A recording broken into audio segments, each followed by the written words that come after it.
Sophia never thought she'd miss the buzz of her office, the weight of her laptop bag, the way her colleagues used to greet her with, "Good morning, Ms. Laurent." But now, the only voice in the house was William's. "You'll be happier at home," he'd said on their honeymoon, stroking her hair. "I make enough for both of us. And when the baby comes, you'll already be there to care for them." She'd hesitated. Her job as a marketing manager had been her pride, but love made her sign the resignation letter. A year later, the nursery remained empty. Sophia stared at the seventh negative pregnancy test this month, her reflection gaunt in the bathroom mirror. What's wrong with me?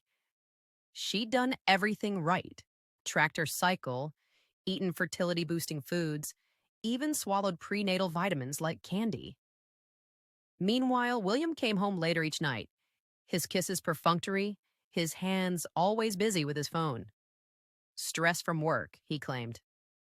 Then she found them, tucked in the inner pocket of his gym bag, a half-empty blister pack of pills labeled Spermy Block. The leaflet inside was crumpled, but the word screamed, "Reduces sperm motility by 98% with daily use." Her knees hit the tile. The math was vicious. He'd started taking them right after the wedding, right after he'd convinced her to quit her job. When he asked her to quit her job, "You won't have to worry about anything, I'll take care of you."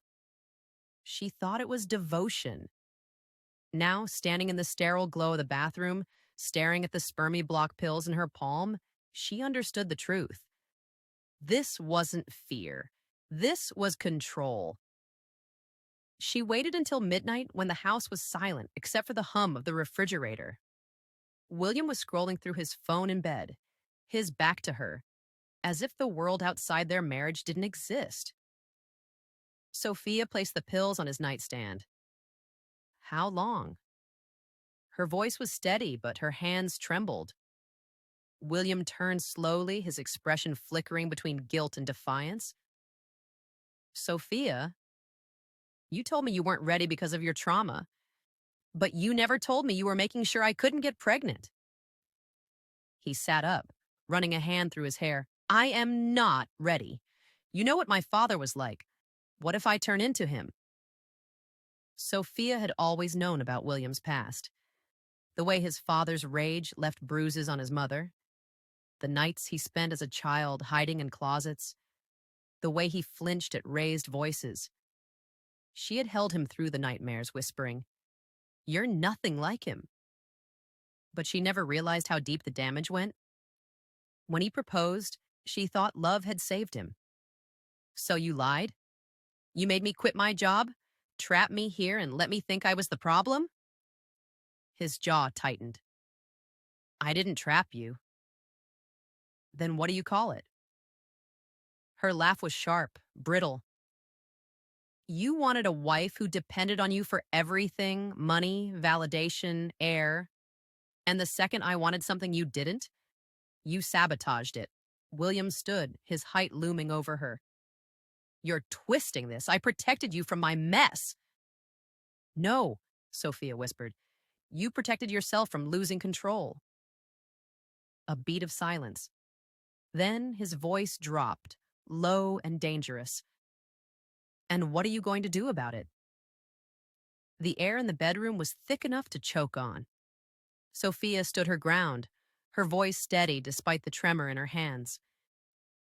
"Whether you like it or not, I will be a mother, and you don't get to stop me." William's face darkened, a shadow passing over his features like a storm cloud swallowing the sun. His breath came faster, his fists clenching and unclenching at his sides. "You don't get to decide that alone," he hissed. "You did," she shot back. "For a year. Now it's my turn." Something in him snapped. 1 second he was staring at her with that cold, unfamiliar glare. The next, crack! The slap sent her reeling. Her vision flashed white as her knees hit the hardwood floor, her cheek burning like she'd been branded. Silence. Then a ragged breath. His. Sophia touched her stinging face, her fingers coming away damp with tears she didn't remember shedding. When she looked up, William was staring at his own hand in horror, as if it belonged to someone else. Sophia. His voice cracked. I didn't. But she wasn't listening. All she could hear was the echo of his father's ghost in that slap, and the terrible sinking realization she had never known this man at all. For days, Sophia moved through the house like a ghost. She cooked. She cleaned. She folded William's shirts with mechanical precision. But she didn't speak. Not a word. William tried to fill the silence himself, talking at her as if she were a malfunctioning appliance. You're really going to keep this up, Sophia? He snapped one evening, slamming his keys on the counter. I said I was sorry. What more do you want? Silence. Fine. Be a child. But inside, her mind was razor sharp, cutting through the lies. Sophia found out she was pregnant on a quiet Tuesday morning 1 week later. The second blue line appeared slowly, then darkened with certainty. She was shocked. But how? Besides the shock, there was joy in her face. She had waited for that moment for so long. She was going to be a mother. When she told William that evening, his face went cold. Get rid of it, he said, his voice low and final. Sophia stared at him, her hope crumbling. No. That single word ignited something dark in him. What began as a verbal attack soon turned physical. A shove into the wall, a grip on her wrist that left bruises, a kick to her lower back when she was on her knees cleaning. He was careful. Never the face, never where it could be seen. His goal was clear: force her to lose the child. But Sophia's will to protect her unborn baby was stronger than his rage. One rain-soaked night, as William drunkenly lunged at her, Sophia fled. She didn't take a bag, just her phone and keys. She ran to her car, her heart pounding, and drove to the only person she trusted, Malia, her former colleague and closest friend. Malia took her in without question. You're safe here, Sophia. You and the baby. But William wasn't giving up. 3 days later, as Sophia and Malia were driving to a prenatal appointment, a truck ran a red light and T-boned Malia's car. The world went white, then black. Sophia woke up in a hospital bed, hooked to monitors. A kind-faced doctor with tired eyes stood beside her. Your baby is stable, he said softly, but you have 2 broken ribs and mild concussion. Then he lowered his voice. Your husband has been called. He's on his way. Panic seized her. She gripped the doctor's arm. Please, you don't understand. If he finds me, he'll kill me or make me lose my baby. The doctor studied her. The fear in her eyes, the faint yellowing bruise on her neck she'd tried to hide with a scarf. Please, she begged, tears streaming. Tell him I didn't make it. Let me disappear. After a long pause, the doctor nodded. There are protocols, but I've seen this before. I'll do what I can. When William arrived, he was met with somber faces. I'm sorry, Mr. Laurent. We did everything we could. William broke down in the hallway, sobbing. For weeks, he wore his grief like a shroud. He blamed himself. He visited her grave. He left white roses every Sunday. Meanwhile, Malia helped Sophia escape to a quiet coastal town, Port Saline. Sophia started over. She found a job at a small design studio, rented a cottage by the sea, and slowly let herself breathe. Her pregnancy grew, and with it, her peace. Then she met George. He owned a bookstore downtown, quiet, kind, with eyes that held no judgment. He loved her for who she was, baby and all.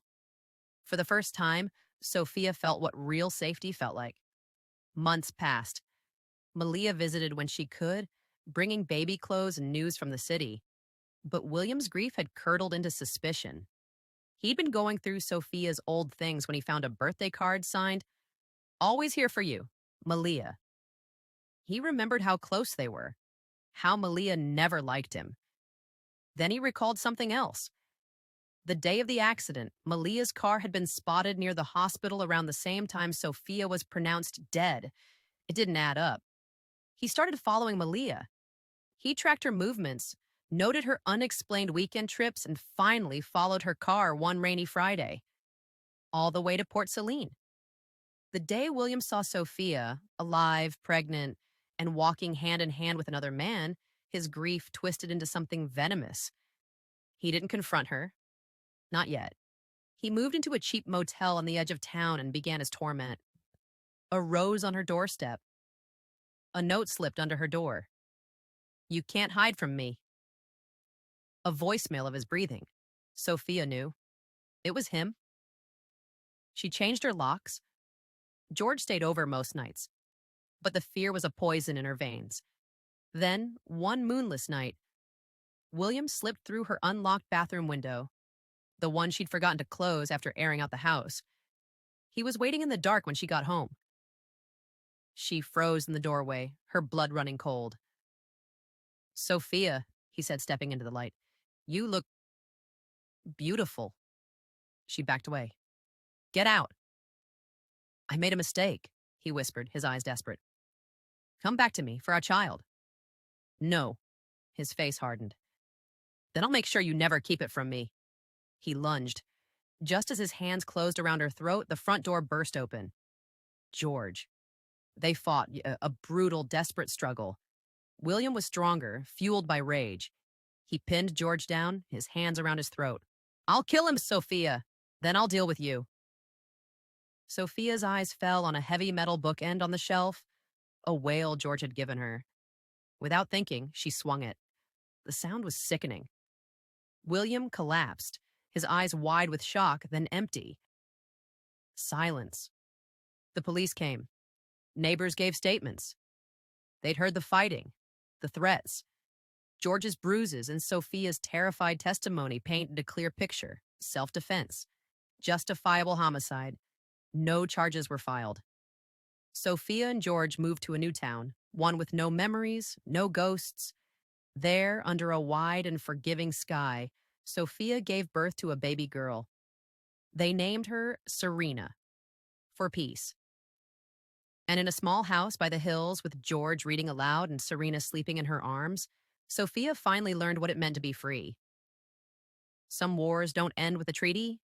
They end with a choice. To live, to love, to let go. And Sophia had chosen to live. The end.